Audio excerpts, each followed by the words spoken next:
नमस्कार प्यारे विद्यार्थियों, शिक्षा युग के ऑनलाइन प्लेटफॉर्म पर आप सभी का एक बार फिर से हार्दिक स्वागत है। मध्यकालीन भारत की इस सीरीज में आज आपका लेक्चर नंबर 2 है और लेक्चर नंबर 2 में आज आपको क्या क्या कंटेंट मिलने वाला है वो एक बार आप देख लें।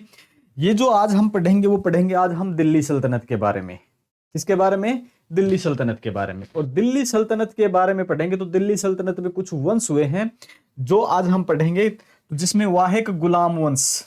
अब कौन से वंश हुए हैं उनकी ट्रिक भी है, ट्रिक के माध्यम से हम सीखेंगे। एक बार मैं क्लास स्टार्ट करने से पहले मैं आपको बता दूं कि ये लेक्चर फ्री है, इसका पीडीएफ फ्री है। जो बच्चे नए हैं वो एक बार देख लें कि अपना ये जो लेक्चर है कुछ इस प्रकार से कंटेंट है, अच्छा कंटेंट तैयार किया गया है और यहाँ से आप इस कंटेंट को फ्री में डाउनलोड कर सकते हो ऐप शिक्षा युग 2.0 से। और ऐप का लिंक नीचे डिस्क्रिप्शन में दिया गया है, या फिर आप प्ले स्टोर पे जाके शिक्षा युग 2.0 सर्च करोगे तो अपना ऐप आ जाएगा, वहां से आप डाउनलोड करके ये फ्री कंटेंट से डाउनलोड कर सकते हो। तो आज का जो अपना लेक्चर है इसके ऊपर है। तो ये जो है हमारी जो सीरीज है मध्यकालीन भारत की, इससे पहले हमने प्राचीन भारत को कंप्लीट कर लिया है। लेक्चर फ्री है और पीडीएफ फ्री है, सब कुछ। एक बार आप लेक्चर देखें फिर पीडीएफ देखें, रिवाइज के लिए आपका पूरा कंटेंट हो जाएगा क्लियर। तो यहां जो आज हम पढ़ने वाले हैं तो ये पढ़ेंगे आज हम मध्यकालीन भारत, और मध्यकालीन भारत में हम पढ़ेंगे गुलाम वंश। और पीडीएफ मैं फिर बोल रहा हूं कि पढ़ने के बाद रिवीजन के लिए पीडीएफ बहुत जरूरी है, वो आप जरूर देख लेना। तो ये भी हम बिल्कुल मध्यकालीन भारत भी संपूर्ण जो इतिहास है मध्यकालीन भारत का बिल्कुल फ्री कंप्लीट करवाएंगे। क्लास स्टार्ट करने से पहले हम देख लेते हैं कि आज हम जो पढ़ रहे हैं दिल्ली सल्तनत, उसमें क्या है। एक बात मैं आपको कहना चाहूंगा कि मध्यकालीन भारत में हमें दो बातें पढ़नी है। एक तो आपका दिल्ली सल्तनत, जहां से प्रारंभ काल होता है मध्यकालीन भारत का, दूसरा होता है मुगल काल। दो ही पढ़नी है, दिल्ली सल्तनत और मुगल काल। मुगल काल यानी कि औरंगजेब की मृत्यु के बाद जो मुगलों का उत्तर मुगल काल बोलते हैं वो आपका आधुनिक भारत में आ जाता है फिर। तो ये गणा ज्यादा बड़ा नहीं है, लेकिन इतना आप ज्यादा समझ के चलेंगे कि इसमें कौन से शासक हुए हैं, शासक जो हुए हैं उनकी रणनीतियां कैसे, समाज के प्रति दृष्टिकोण कैसा है, क्षत्रिय राजाओं के साथ उनके विवाद कैसे रहे, किस प्रकार से उन्होंने सुलझाए हैं, वैवाहिक संबंध कैसे रहे हैं दूसरे राजाओं से, राजपूतों से, औरों से। मतलब ऐसी ऐसी बहुत सी कहानी आपको यहाँ सीखने को मिलेंगी, क्योंकि एग्जाम में सीधा ये दो बात तो पूछेगा नहीं कि मध्यकालीन में कौन से वंश हुए हैं। हाँ, आपको ये अपने याद करने के लिए थोड़ी सी ट्रिक का इस्तेमाल आप कर सकते हो कि कौन से वंश हुए हैं, कौन से उनके संस्थापक हुए हैं, ये तो आप याद कर सकते हो। लेकिन उनके पीछे उनका राजकोषीय घाटा कैसे कंप्लीट हुआ है, कई बार यहाँ पे इतनी लड़ाइयाँ होती हैं तो वो कर कैसे वसूल करते थे, समाज में उनकी धारणा कैसी थी आम लोगों के प्रति, बहुत ज्यादा कुछ होता है। यानी कि अगर आप यूपीएससी पढ़ते हो तो, और सामान्य एग्जाम के लिए तो आप थोड़ा थोड़ा पढ़ के आगे निकल जाओ। तो दिल्ली सल्तनत आज हम पढ़ने वाले हैं, देखते हैं दिल्ली सल्तनत में आज क्या देखते हैं। तो आज का जो टॉपिक है वो है दिल्ली सल्तनत, और दिल्ली सल्तनत का एक वंश है आज आपका गुलाम वंश। दिल्ली सल्तनत में आज आप क्या पढ़ेंगे? गुलाम वंश। दिल्ली सल्तनत में वंश कई हैं, आज आप पढ़ेंगे गुलाम वंश। गुलाम वंश के लिए आपको क्या करना पड़ेगा, इसकी एक ट्रिक है, वो ध्यान से देख लेना। ट्रिक क्या है गुलाम वंश की, तो जो ट्रिक है वो देख लेना एक बार। ट्रिक जो है कौन से वंश हुए हैं, तो मैं आपको लिख देता हूं, ट्रिक याद रख सकते हैं आप। गुल खिले तो सांस लो, गुल खिले तो सांस लो, ये है। ये तो गुल खिले तो सांस लो। फिर एक ट्रिक होती है, वो संस्थापक भी तो होंगे कहीं ना कहीं, ये तो वंश हो गए। ये कौन से हो गए? ये तो हो गए आपके वंश, ठीक है। और यहां से आप पढ़ेंगे संस्थापक, तो संस्थापक भी पढ़ेंगे तो संस्थापक की भी ट्रिक होनी चाहिए कोई ना कोई। तो इसकी एक ट्रिक है, कुत्ता जल गया तुम खीर खाओ बहन, तुम खीर खाओ बहन, कुत्ता जल गया तुम खीर खाओ बहन। यहां से ना हमें पता चल जाता है कौन से वंश हुए हैं और कौन से उनके संस्थापक हुए हैं। तो अगर मैं नंबर 1 पे लिखूं यहां से गुल से, तो गुल से कौन सा वंश होता है? गुल से जो वंश होता है आपका वो हो जाता है गुलाम वंश। गुल से कौन सा होता है? गुलाम वंश। फिर हम पढ़ते हैं, गुलाम वंश हमने पढ़ लिया, तो संस्थापक कौन सा हो गया इसका? तो संस्थापक से देखा कुता, कुता से क्या हो गया? कुतुबुद्दीन ऐबक, कुतुबुद्दीन ऐबक। यहां से हमें ये पता चलता रहेगा कौन से वंश हुए हैं और कौन से उनके संस्थापक हुए हैं। कुतुबुद्दीन ऐबक। चलो नंबर 2 पे हम पढ़ते हैं फिर गुल खिले तो। गुल खिले तो, खिले से क्या हो जाएगा आपका? खिलजी वंश। खिलजी वंश। तो खिलजी वंश है तो इसका भी कोई संस्थापक तो होगा। कुत्ता जल गया, जल गया, जलालुद्दीन खिलजी। जलालुद्दीन खिलजी।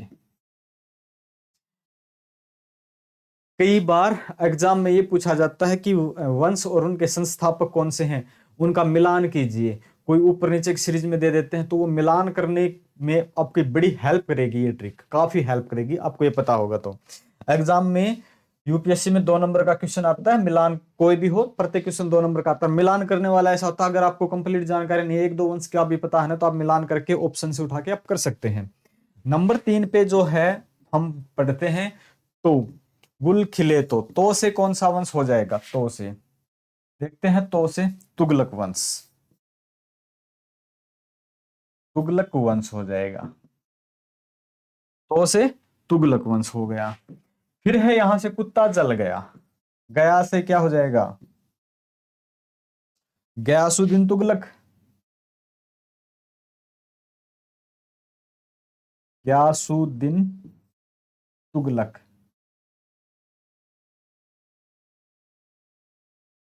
ये जो गयासुद्दीन है, ये बुक में कुछ अलग टाइप से लिखा होता है, सही से आप लिख सकते हो, मैंने वैसे लिखा है ये। और नंबर 4 पे जो हम पढ़ रहे हैं, तो सांस लो, सांस। सांस से क्या हो जाएगा आपका? सैयद वंश। सैयद वंश क्या हो जाएगा? सैयद वंश।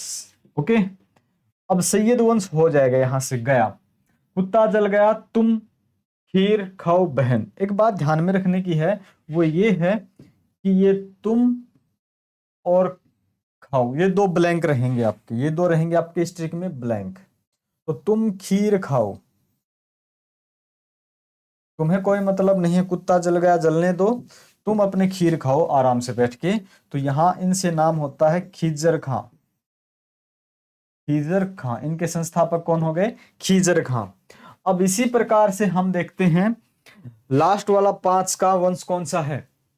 सांस लो। गुल खिले तो सांस लो। गुल खिले तो सांस लो का मतलब हो गया लोधी वंश। कौन सा हो गया? लोधी वंश। और लोधी वंश का संस्थापक कौन है, यह भी हमें पता होना चाहिए। और यहां पे ना दिल्ली सल्तनत में लोधी वंश लास्ट का है, अंतिम है। इसके बाद मुगल आ जाते हैं। ये इनको क्या है, लोधियों को बाबर 1526 में पानीपत की प्रथम लड़ाई में हरा देता, और फिर मुगल काल प्रारंभ होता है और आधुनिक भारत में मुगल काल चलता है। फिर इसके बाद कौन आते हैं, इसके संस्थापक कौन हो गए भाई? खीर खाओ, खीर आ गया, खाओ खाली था बहन। बहन से कौन हो गया? बहलोल लोधी। बहन से क्या हो गया? बहलोल लोधी। बहलोल लोधी। दिल्ली सल्तनत है, दिल्ली सल्तनत के कितने वंश हुए हैं, कौन से उनके शासक हुए हैं, वो हम पढ़ते चलेंगे, लेकिन संस्थापक और यहाँ पे वंश हमें यहां से पता चल जाएगा। तो संस्थापक कौन से हैं वो यहाँ इस सीरीज में है, वंश कौन से हैं यहाँ पे हैं। गुल खिले तो सांस लो, गुल से गुलाम वंश, खिले से खिलजी वंश, तो से तुगलक वंश, सांस से सैयद वंश, और लो से लोधी वंश। संस्थापक कौन हुए हैं? कुत्ता जल गया तुम खीर खाओ बहन।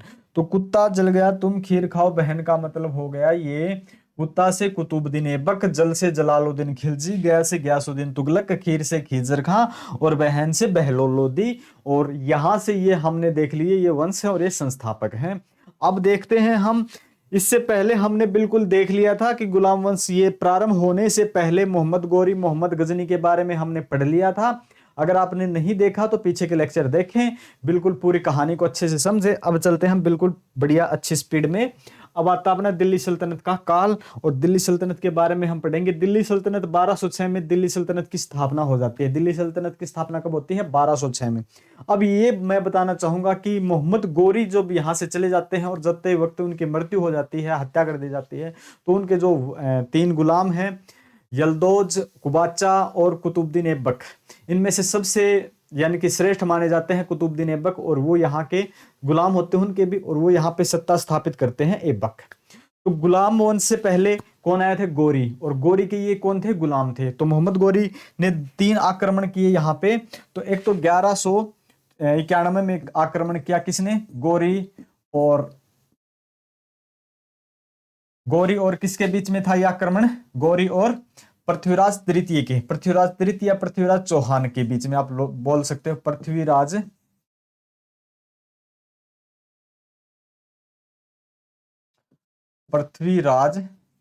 चौहान, पृथ्वीराज चौहान। 1191 में जिसको बोलते हैं, इस युद्ध का नाम क्या था? इसका नाम था त्राइन का प्रथम युद्ध। क्या बोलते हैं? त्राइन का प्रथम युद्ध, त्राइन का प्रथम युद्ध। इसको क्या बोलते हैं? त्राइन का प्रथम युद्ध, त्राइन का प्रथम युद्ध। ये कौन सा था? त्राइन का प्रथम युद्ध था। इसके बाद की क्या घटना होती है? अब कहा जाता है कि ये पृथ्वीराज चौहान और संयोगिता जो कि राजा जयचंद की लड़की है, उनकी शादी का कुछ विवाद हो जाता है, यानी कि उनकी आपस में शादी नहीं बल्कि उनकी एक प्रेम विवाह था, और इससे ये राजा जयचंद थे, ये नाराज थे। इसी के लिए इन्होंने पृथ्वीराज चौहान के लिए ही गोरी को निमंत्रण देते हैं लड़ाई करने के लिए, यानी कि आक्रमण करने के लिए। किस पर? इस पर, चौहान पर। और पहली लड़ाई में चौहान जीत जाते हैं, लेकिन दूसरी लड़ाई में वो हार जाते हैं।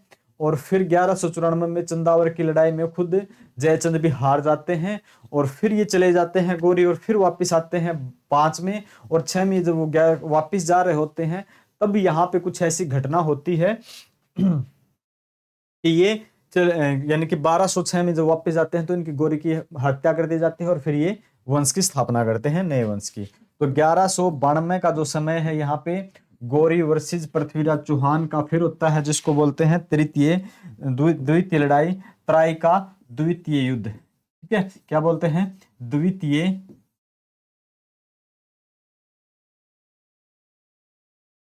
द्वितीय युद्ध होता है, जिसमें गोरी जीत जाते हैं, मोहम्मद गोरी जीत जाते हैं। इसके बाद जो 1194 का जो समय होता है, 1194, इसमें मोहम्मद गोरी और किसकी लड़ाई होती है? राजा जयचंद।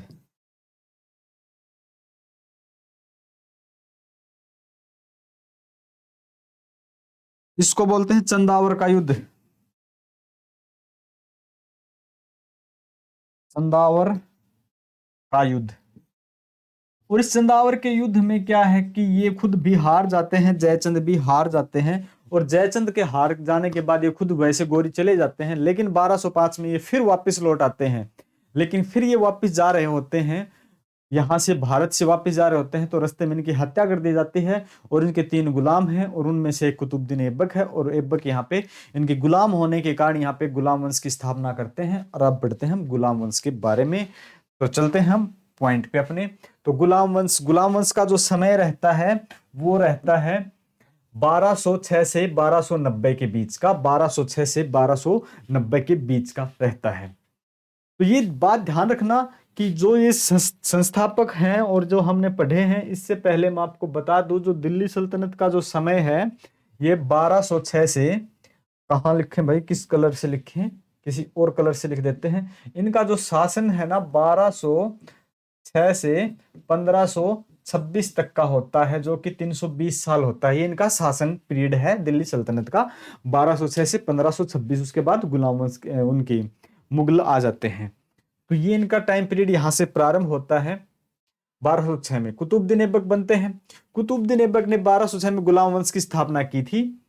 सिंहासन पर बैठते ही ऐबक को गयासुद्दीन मोहम्मद, ताजुद्दीन यलदौज और नसरुद्दीन कुबाचा के विद्रोह का सामना करना पड़ा था। ये मोहम्मद गोरी के गुलाम थे सभी के सभी, और इनमें से कुछ श्रेष्ठ जो था वो कुतुबुद्दीन ऐबक था। श्रेष्ठ कौन था? कुतुबुद्दीन ऐबक था। अब इनसे लड़ाई हो जाती है, ये इनके विरोधी हो जाते हैं, भाई मैं शासक बनूं, अपने राजा साहब तो नहीं रहे। तो इसी बीच जो योग्य हैं वो शासक बनते हैं। अब लड़ाइयां लड़ते हैं तो ये एक समझौता करते हैं। जो ये क्या नाम है, ताजुद्दीन यालदोज, इनकी लड़की से तो क्या शादी कर लेते हैं। कौन? ये कुतुबुद्दीन ऐबक शादी कर लेते हैं, यानी कि यहां से एक तो लड़ाई खत्म हो गई। तो इनकी लड़की से तो शादी कर ली, तो यहां से तो मामला हो गया सेट, यहां से तो लड़ाई होगी नहीं अब। और फिर क्या करते हैं, कुबाचा है, कुबाचा से क्या करते हैं, अपनी बहन की शादी कर देते हैं। कुबाचा से अपनी बहन की शादी कर देते हैं।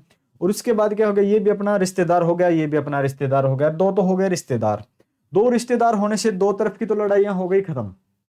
अब बच जाते हैं कौन? गयासुद्दीन मोहम्मद। अब यहां से चलते हैं ना, ये चलते हैं दिल्ली में, और ये इन्हीं की डर के कारण कहीं तुम्हारे साथ कुछ गड़बड़ न हो जाए, इसी कारण से ये जो अपनी राजधानी है लाहौर में ही स्थापित करते हैं। इसलिए कभी दिल्ली पे अपनी राजधानी स्थानांतरण नहीं करते हैं। तो ये इसलिए शासन करते हैं लाहौर में, और लाहौर में ही इनकी मृत्यु हो जाती है घोड़े से गिरकर। देखते हैं पॉइंट टू पॉइंट कहानी। यूपीएससी है आपका, पीसीएस है, या फिर आप एसएससी पढ़ रहे हो, कुछ भी पढ़ रहे हो आप, तो अच्छे से छोटी सी कहानी और अच्छा कंटेंट आप पढ़ें। ऐसी नहीं कि पूरी प्रेम कहानी किसी की सुना दी, एग्जाम में वहां से कुछ नहीं आता है। एग्जाम में आपके फैक्ट्स आएंगे, यहां से छोटी सी कहानी समझो और ज्यादा फैक्ट याद करो। ज्यादा कहानी समझो, फैक्ट याद कम करो, यहां से आपको मजा आएगा, पर एग्जाम में यहां से कुछ नहीं आएगा। ये बात ध्यान में रख लेना कि आप बार बार कोई ऐसी सी वीडियो देखते हैं, शॉर्ट्स देखते हैं जिसमें वो टीचर कहानियां सुनाते रहते हैं। अच्छी बात है, बच्चों का मनोरंजन हो जाए, लेकिन एग्जाम में कुछ नहीं आता, बता देता हूं मैं। कुतुबुद्दीन ऐबक को उसकी उदारता व दानी प्रवृत्ति के कारण लाख बख्श कहा जाता था। लाख बख्श की उपाधि किसे दी गई थी? कुतुबुद्दीन ऐबक को। मैंने बता दिया कि इनमें से कुतुबुद्दीन ऐबक होता है, एक के साथ खुद अपनी, एक की लड़की के साथ अपनी खुद की शादी कर लेते हैं, एक के साथ अपनी बहन की शादी कर देते हैं, रिश्तेदार हो जाते हैं दो, और यहां से अपना विवाद खत्म कर लेते हैं। लेकिन अभी ये खत्म हुए हैं, इनसे आगे चलने वाले जो इनके वारिस हैं उनके लिए अभी ये लफड़ा बाकी ही रहता है। तो कुतुबुद्दीन क्या है, लाख बख्श क्यों कहे जाते थे? लाखों का दान करने वाले थे, इसलिए इनको लाख बख्श कहा जाता था। कुतुबुद्दीन ऐबक ने ही दिल्ली में कुतुब मीनार की नींव डाली थी। कुतुब मीनार की नींव डाली थी बख्तियार काकी के नाम पर, लेकिन ये कंप्लीट नहीं हुई थी। कंप्लीट होने से पहले ही इनकी मृत्यु हो जाती है। तो कुतुब मीनार की नींव किसने डाली थी, और कुतुब मीनार को पूरा किसने किया था? और एक बार आसमानी बिजली गिर जाती है तो कुतुब मीनार का पुनर्निर्माण किसने करवाया था? ये बातें जरूरी हो जाती हैं, ध्यान रखना। तो कुतुब मीनार का नाम प्रसिद्ध सूफी संत ख्वाजा कुतुबुद्दीन बख्तियार काकी के नाम पर, बख्तियार काकी के नाम पर नाम रखा गया था। ऐसा नहीं था कि कुतुबुद्दीन ऐबक ने कुतुब मीनार का नाम खुद के नाम पर, ऐसा कुछ नहीं था। ख्वाजा कुतुबुद्दीन बख्तियार काकी के नाम पे यह नाम रखा गया था।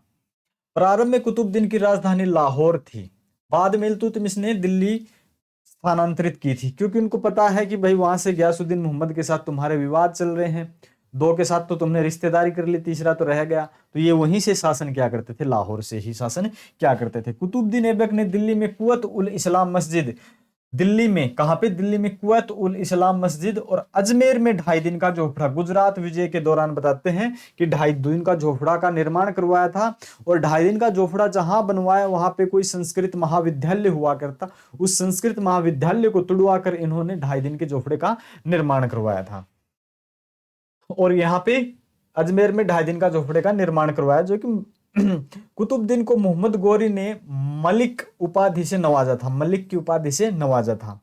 कुतुबुद्दीन के संरक्षण में रहने वाला फखे मुदवीर युद्ध संबंधी कला का माहिर था। एक व्यक्ति था जिसका नाम था फखे मुदवीर, जो कि युद्ध कला का बहुत ही माहिर था। या इसने एक अदाबुल हर्व ए सुजात की रचना की थी। ये इनकी एक रचना है, अदाबुल हर्व ए सुजात, इनकी एक रचना की थी। हसन निजामी, कई बार नाम सुनते हैं ना हसन निजामी का, तो हसन निजामी है। हसन निजामी कुतुबुद्दीन ऐबक के दरबार में रहते थे। हसन निजामी किसके दरबार में रहते थे? कुतुबुद्दीन ऐबक के दरबार में रहते थे। इसने ताजुल मुहासिर नामक ग्रंथ की रचना की थी। ताजुल मुहासिर, देखो आप ना छोटी छोटी बातें कहानी पढ़ के निकल जाते हो, प्रेम कहानियां पढ़ लेते हो, उसकी लड़की से वो शादी कर लेता है, वो उसने कर लिया, वो कर लिया, उसमें मजा आता। पर देखो यहाँ ऐसे ऐसे पॉइंट देखने को मिलेंगे जो आपके एग्जाम में मिलते हैं और आप उस पर फोकस नहीं करते हो, वो जरूरी है। तो उसने फखे मुदविर युद्ध संबंधी कला का एक बहुत माहिर व्यक्ति था। उसने एक रचना लिखी थी जिसका नाम था अदाबुल हर्ब ए सुजात।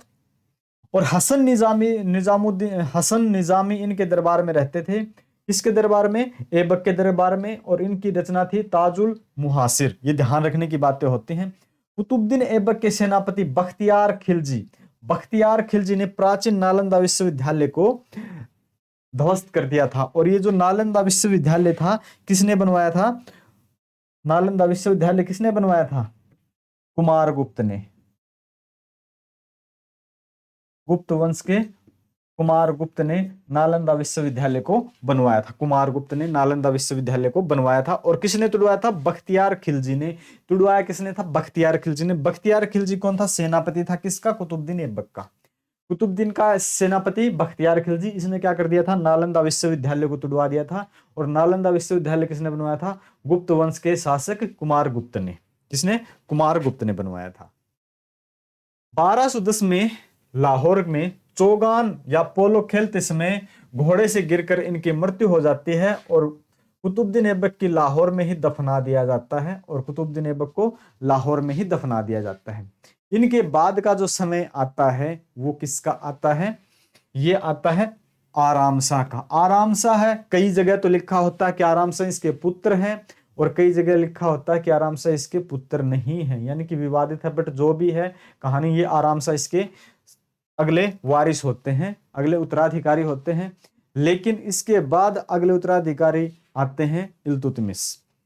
कुतुबुद्दीन ऐबक का उत्तराधिकारी बना आराम शाह, जो कि अयोग्य शासक था। नाम से ही लगता है आराम शाह, ये आराम करता रहता, अयोग्य था।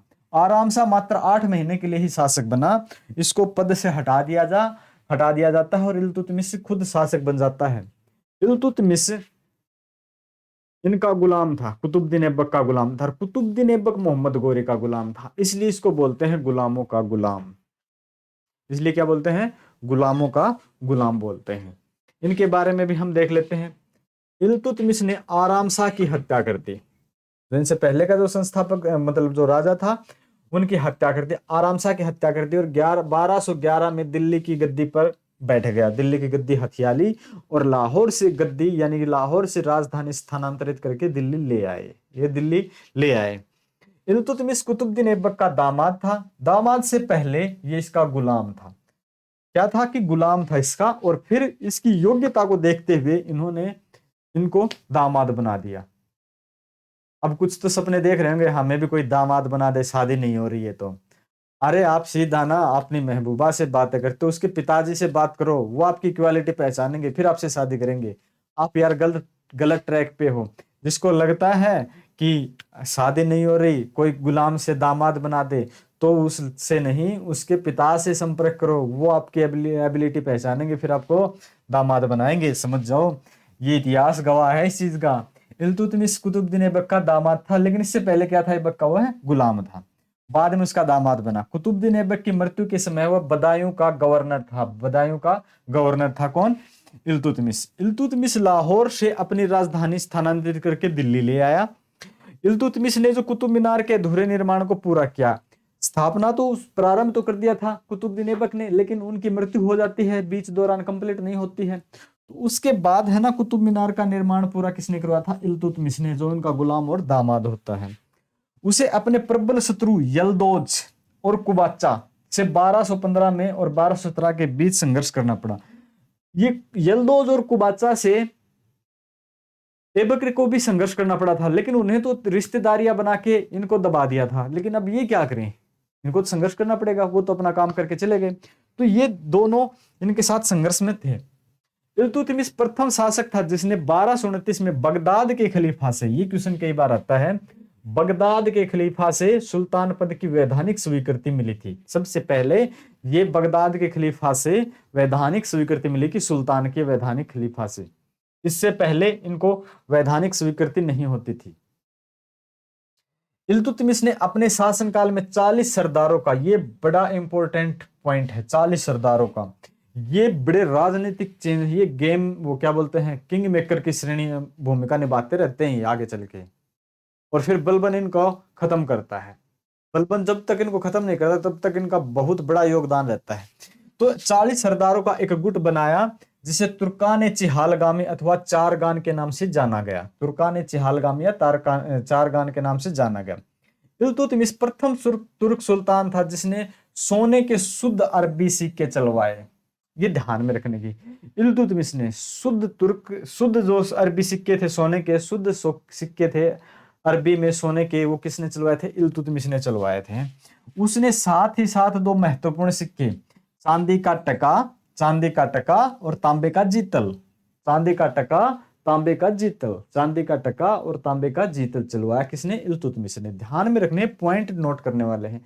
छोटी छोटी जहां पे कहानी बनती है मैं वो आपको बता भी रहा हूं, और जहां जरूरी पॉइंट है वो भी आपको मैं बता रहा हूं। इल्तुतमिश ने अपने सिक्कों पर खलीफा का नाम अंकित करवाया। खलीफा का, किसने खलीफा का नाम अंकित करवाया था? इल्तुतमिश ने। उसने स्वयं को नासिर उल मोमिन घोषित किया, ये उपाधि थी नासिर उल मोमिन घोषित किया। इल्तुतमिश ने इक्ता प्रणाली की स्थापना की, इक्ता प्रणाली की स्थापना की थी। इक्ता प्रणाली क्या है जी? अभी बताते हैं इक्ता प्रणाली क्या है। चलो इक्ता प्रणाली के बारे में हम देखते हैं, इक्ता प्रणाली क्या है। अच्छे से दिख रहा होगा, ज्यादा छोटे तो नहीं है। इक्ता का अर्थ होता हुआ है भूखंड जिसमें आने वाला भू राजस्व किसी भी अधिकारी या सैनिक का वेतन होता था। यह एक क्षेत्रीय अनुदान था जिसके पाने वाले को मुक्ति वली या इक्तेदार कहा जाता था।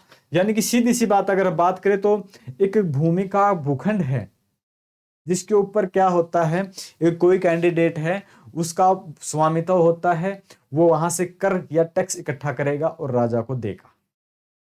जो नकद वेतन न लेकर भूमि का कुछ भाग लेते थे। इक्ता एक ऐसी संरचना थी जिसमें दो कार्य निहित थे। पहला तो भू राजस्व इकट्ठा करना तथा दूसरा उस एकत्रित भू राजस्व को वेतन के रूप में अपने अधिकारी को वितरित करना। अब ये जो अधिकारी जो नियुक्त कर दिया जाता था यहां से ये कर इकट्ठा करता था और अपना ही अधिकार ये इसमें स्थापत्य जमाए रहता था।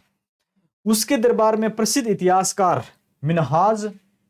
मिनहाज उस सिराज रहता था जिसने एक रचना लिखी थी तबकात ए नासिरी। मिनहाज उस सिराज आजकल के एग्जाम में ऐसे ऐसे ही शब्द उठा के देता है जिसको हमने पहले पढ़ा नहीं था।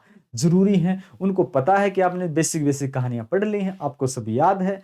अब वो क्या देगा, जिस पे आप फोकस नहीं करते हो वही उठा के देगा और वही हम फंस जाएंगे। तो हम इस बार फंसने वाले नहीं हैं। इस बार हम जो जरूरी पॉइंट है वो ध्यान से देखेंगे, क्योंकि कई बार एग्जाम ऐसे दे देता है।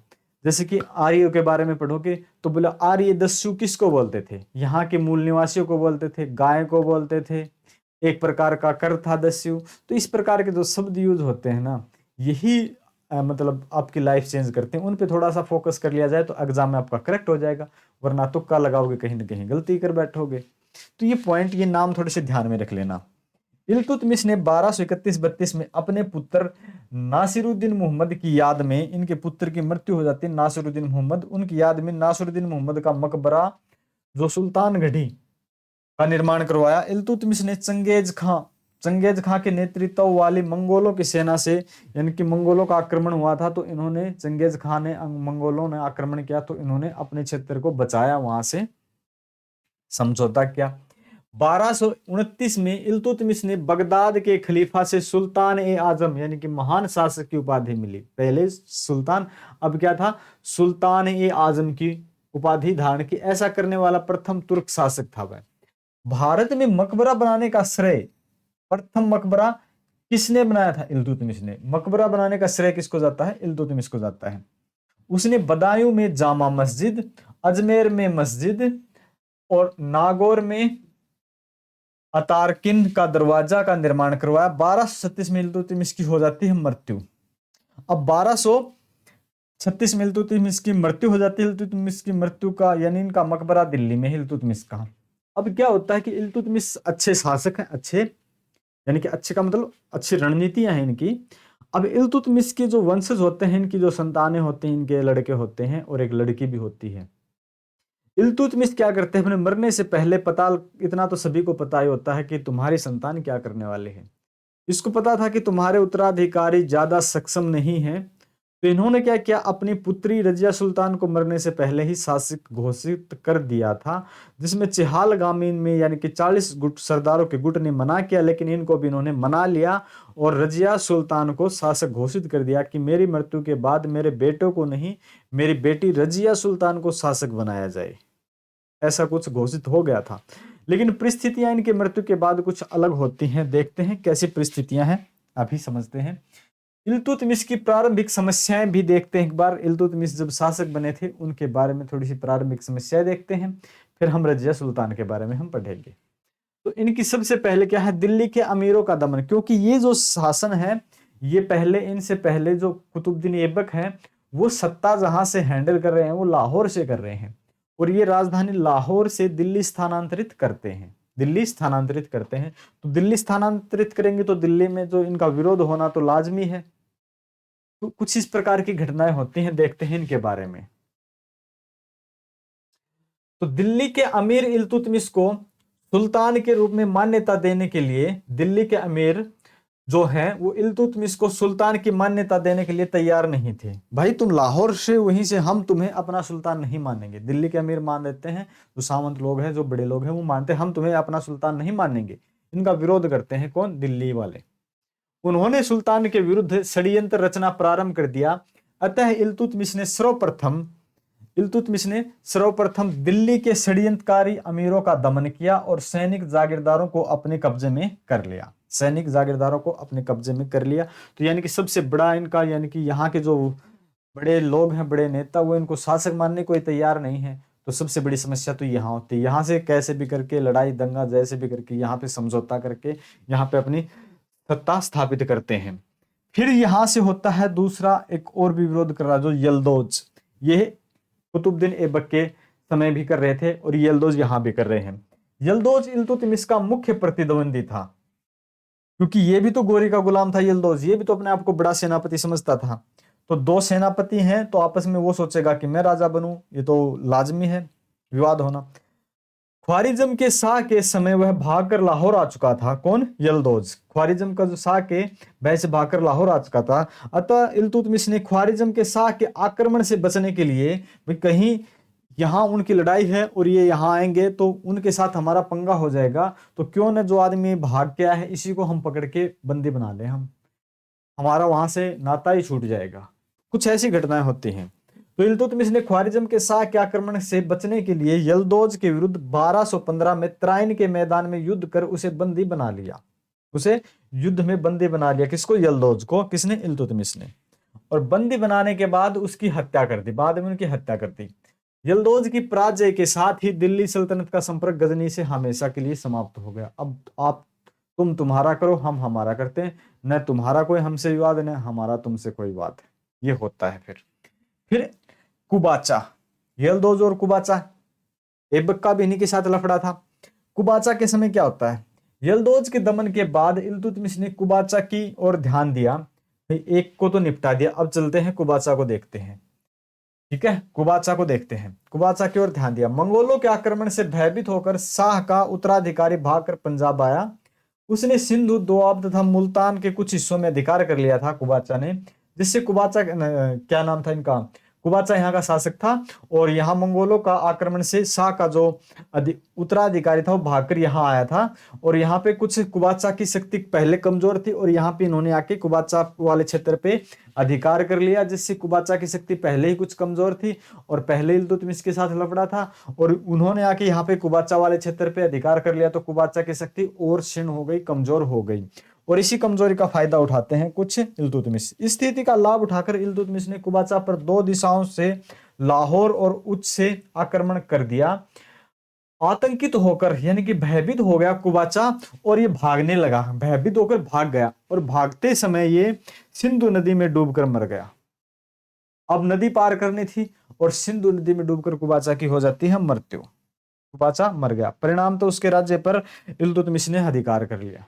यल्दौज को भी निपटा दिया, कुबाचा को भी निपटा दिया, दो जो सबसे बड़े प्रतिद्वंदी थे। फिर देखते हैं और इसके आगे।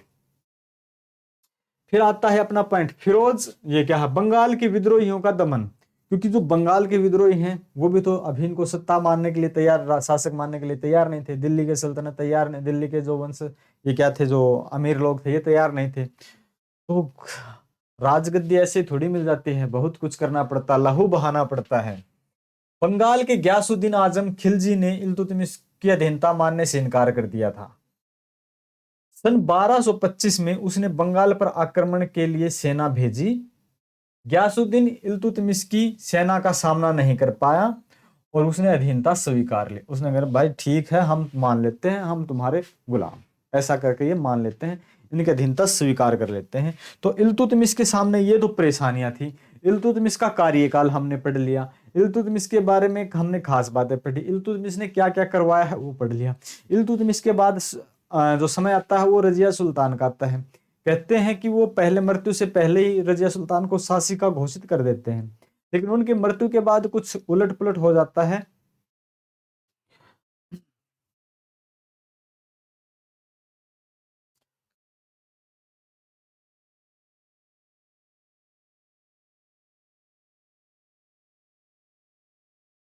तो फिर किसका समय आता है?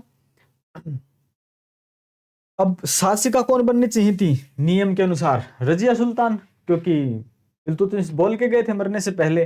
लेकिन घटना कुछ अलग होती है, उनके पुत्र बनते हैं सुल्तान रुकनुद्दीन फिरोज 1236 में। इल्तुतमिश की मृत्यु के बाद उसका बड़ा पुत्र रुकनुद्दीन फिरोज सुल्तान बना, जबकि बननी चाहिए थी कौन? रजिया सुल्तान। रुकनुद्दीन एक अयोग्य शासक था, अयोग्य शासक था तो ज्यादा दिन नहीं टिकेगा, पता चल जाता आपको देख के ही। रुकनुद्दीन एक विलासी तबीयत का आदमी था, यानी कि इश्क मिजाजी आदमी था ये।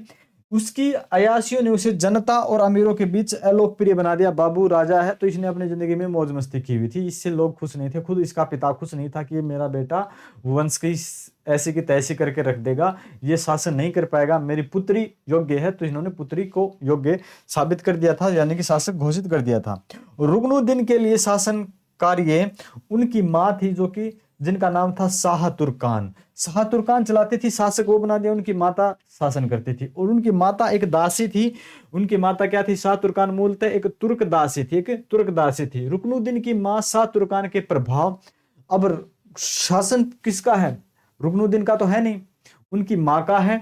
और कुछ यहाँ पे अवांछनीय फरमान आदेश, कुछ मतलब जिनकी कोई जरूरत नहीं, ऐसे ऐसे आदेश जारी कर दिए, जिनसे परेशान होकर तुर्क अमीरों ने, यानी कि जो चेहालगामी थे, 40 गुटों का सरदार था, उन्होंने क्या कर दिया? रुकनुद्दीन को गद्दी से हटा दिया और शासन की बागडोर रजिया सुल्तान को थमा दी, रजिया सुल्तान को थमा दी। जबकि पहले ही रजिया सुल्तान फिक्स हो चुकी थी शासिका बनेगी, लेकिन उनकी मां के प्रभाव के कारण कुछ दिन रुकनुद्दीन का समय आ जाता है। तो अब आते हैं रजिया सुल्तान के बारे में पढ़ते हैं।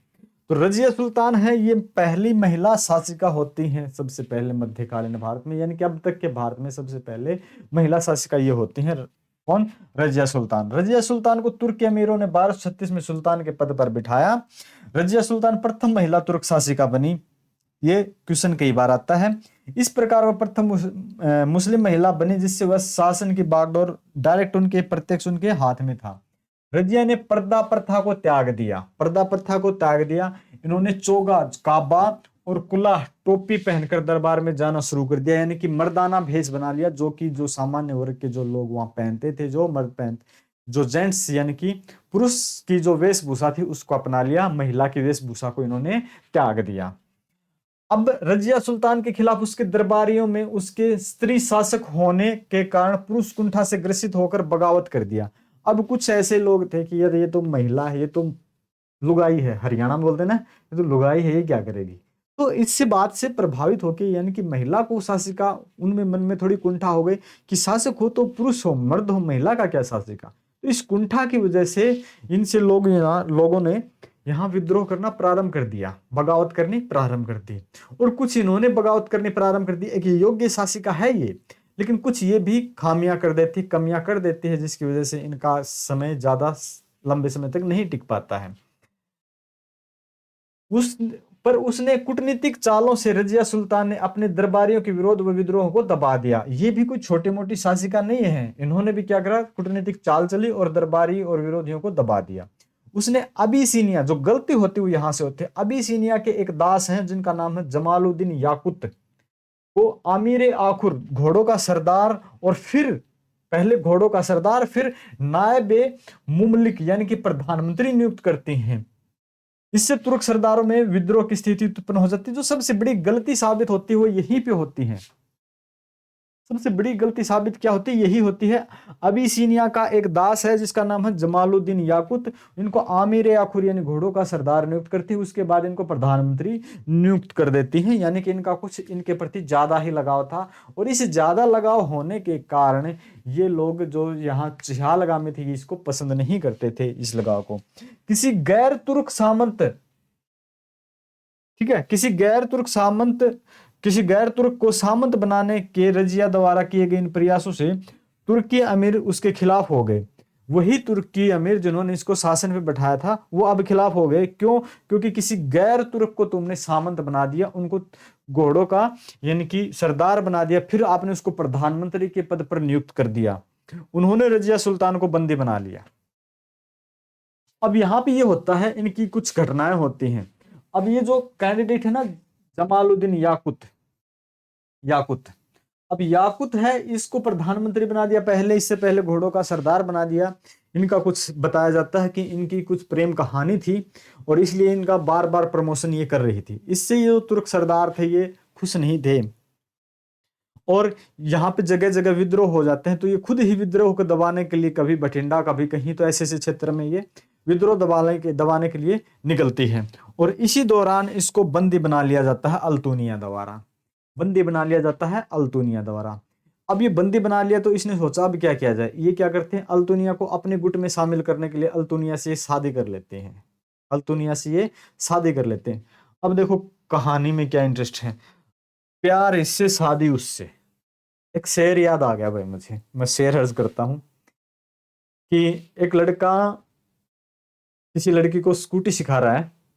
तो इसी प्रकार का कुछ शेर था, मैंने सुना था। देखो मेरा शेर नहीं है, शेर कुछ इस प्रकार का था कि तुम्हारी बेइंतहा मोहब्बत के बाद भी वो चाहेगी किसी और को, तुम्हारी बेइंतहा मोहब्बत के बाद भी वो चाहेगी किसी और को, जो राज तूने बताए थे उसे किसी और को न बताने के लिए वही राज बताएगी किसी और को। तुम सिखा रहे हो स्कूटी उसे, सीखेगी तुमसे मगर बैठा के चलाएगी किसी और को।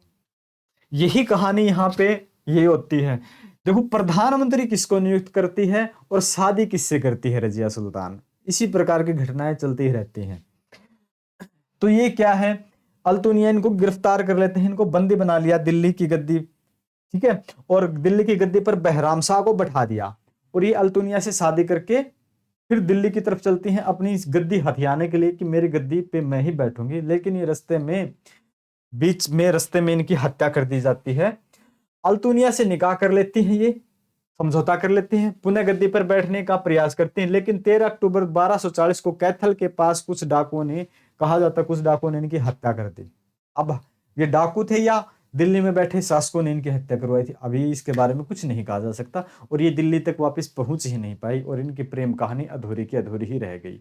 और फिर जो शासक बनते हैं वो, उनका नाम आता है बहराम शाह, मुइजुद्दीन बहराम शाह, जिनका शासन 2 साल का ही रहता है। ये भी कोई ज्यादा योग्य शासक नहीं है।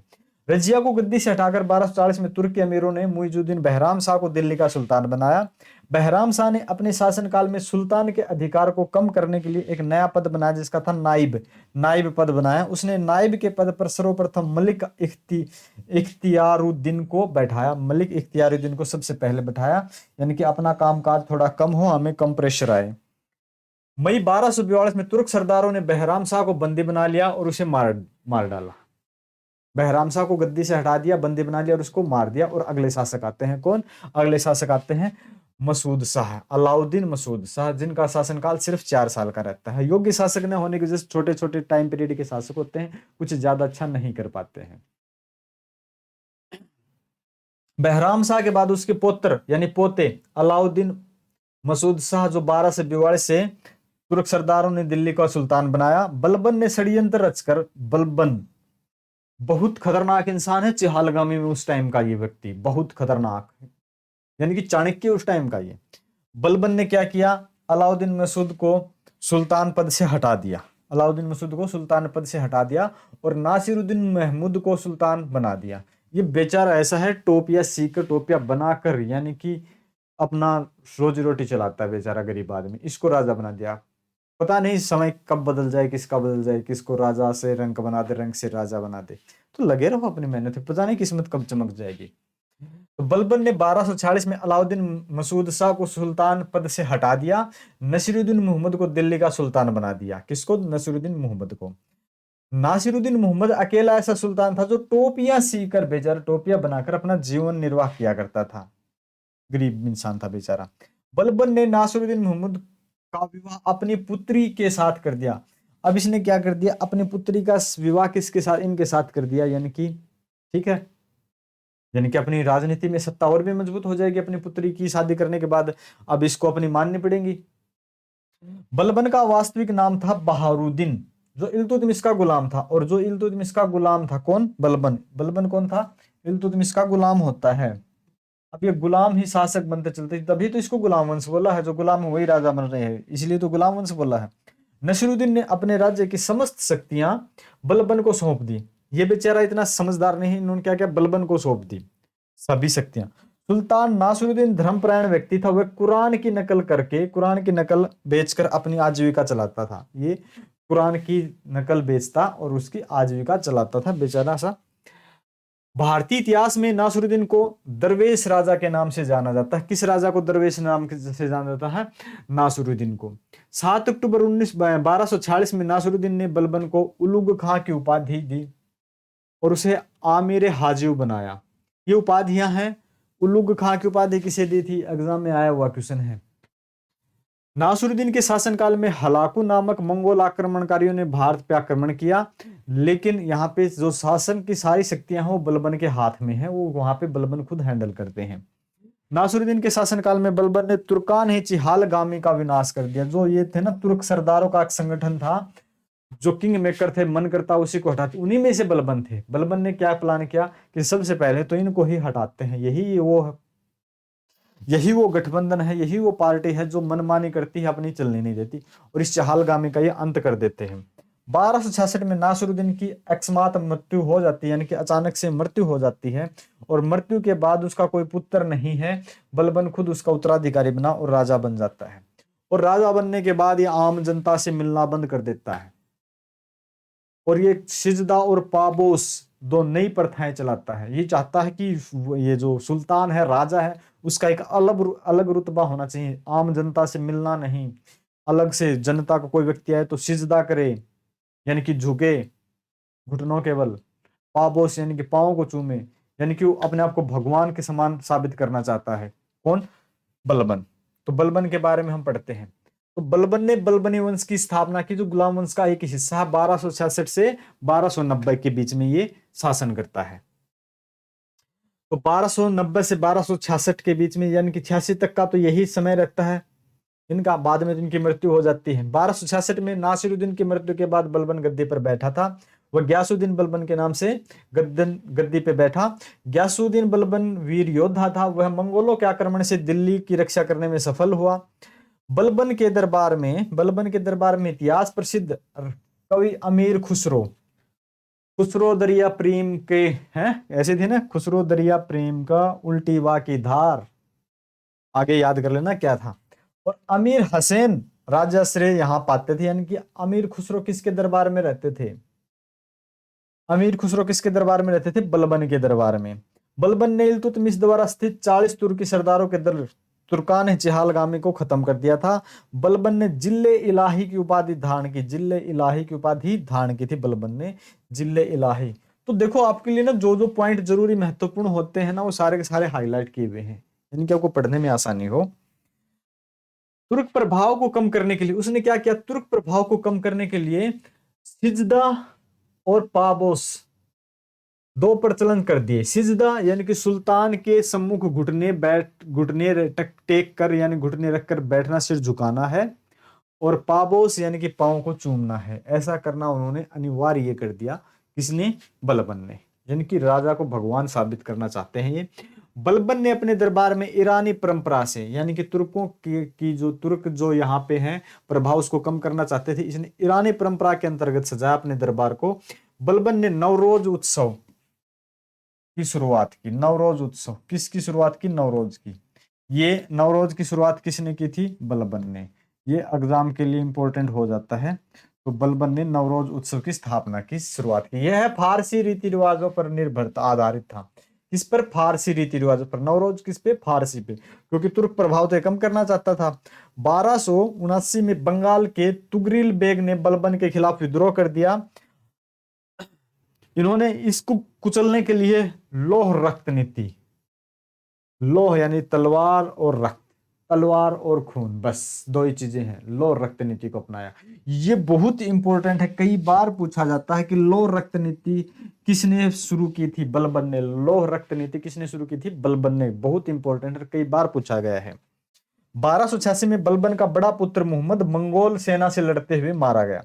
अब बंगाल 1286 में बलबन का बड़ा पुत्र है मुहम्मद, और ये मंगोलों के साथ युद्ध होता है, और इस युद्ध में ये बड़ा पुत्र मारा गया। और इस बड़े पुत्र के मरने के बाद बलबन सदमे में हो जाता है, और उम्र भी काफी ज्यादा है, 80 से प्लस ही है।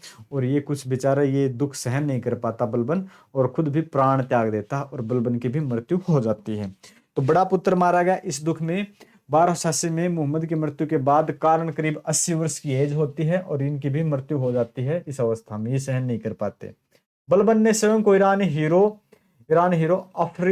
अफरसियान का वंशज घोषित किया था। बलबन ने दिल्ली के आसपास बसे मेवाती डाकू का दमन किया। जो इंपॉर्टेंट है वो ये है, बलबन ने दीवान ए वरीद गुप्तचर विभाग की स्थापना की थी। एक नया गुप्तचर, एक रो डिपार्टमेंट बनाया था, दीवान ए वरीद। बलबन के शासन का आधार कुरान के नियम है, कुरान के नियम थे। बलबन ने दीवान विजारत राजस्व विभाग, बलबन के राजस्व विभाग का क्या नाम था? दीवान विजारत। बलबन के राजस्व विभाग का क्या नाम था? दीवान विजारत। बलबन के गुप्तचर विभाग का क्या नाम था? दीवान वरीद। दीवान वरीद गुप्तचर विभाग, दीवान वरीद गुप्तचर विभाग, दीवान विजारत राजस्व विभाग। एग्जाम में पूछते हैं ये, तो ये दोनों के दोनों पॉइंट जरूरी हैं, ये वाला भी और ये वाला भी, ठीक है। ये दोनों के दोनों पॉइंट इंपॉर्टेंट हैं भाई। गुप्तचर विभाग को क्या बोलते थे? पहले वाली बात नहीं, आजकल ये पूछते हैं, उनके विभागों के नाम पूछते हैं, ऐसे ऐसे प्रश्न पूछे जाते हैं। बलबन की मृत्यु के बाद कैकुबाद दिल्ली की गद्दी पर बैठा। कैकुबाद कौन? दिल्ली की गद्दी पर बैठा है। कैकुबाद दिल्ली की गद्दी पर बैठा है। हाँ, एक ये भी रहेगा ना, दीवान ए अर्ज। दीवान ए अर्ज सैन्य विभाग, दीवान ए अर्ज सैन्य विभाग था, ध्यान रखना, दीवान ए अर्ज सैन्य विभाग था। तो कैकुबाद है, ये क्या नाम है इनका? कैकुबाद 1287 में दिल्ली की गद्दी पर बैठा। उसमें मात्र वो 18 साल का था, और यहाँ पे एक सेनापति नियुक्त करते हैं। तो कैकुबाद ने एक गैर तुर्क सरदार जलालुद्दीन फिरोज खिलजी को अपना सेनापति नियुक्त किया। किसको? जलालुद्दीन खिलजी को। और यही आगे चल के खिलजी वंश की स्थापना करेंगे। कैकुबाद को लकवा मार गया, और लकवा मारने के बाद तुर्क सरदारों ने उसे उसके 3 वर्षीय पुत्र, 3 वर्ष का पुत्र समुद्दीन कैमूर्स को गद्दी पर बैठा दिया। अब 3 वर्ष का पुत्र बताओ, ये गद्दी पे सुसु और कर देगा, उसको क्या पता, क्योंकि करने वाले तो और है, नाम इनका चलता है, शासन करने वाले कोई और है। बताओ वो सत्ता कैसे संभालेगा, वो सुसु करेगा।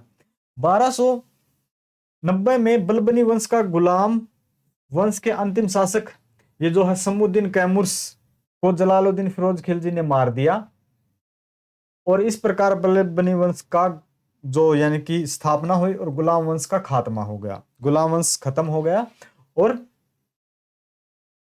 नया वंश प्रारंभ हो गया, खिलजी वंश। तो खिलजी वंश के बारे में हम कल पढ़ेंगे। तो इससे आगे का जो अपना लेक्चर रहेगा वो रहेगा फिर खिलजी वंश। कौन सा रहेगा? खिलजी वंश। नेक्स्ट लेक्चर क्या रहेगा? खिलजी वंश के बारे में हम पढ़ेंगे। कल के बारे में हम पढ़ेंगे खिलजी वंश के बारे में। नेक्स्ट, तो ये जो आपकी पीडीएफ है ये आप शेयर करें जरूर जरूर। ये अपना ऐप है, ऐप से आप डाउनलोड कर सकते हैं पीडीएफ, जो बिल्कुल फ्री है।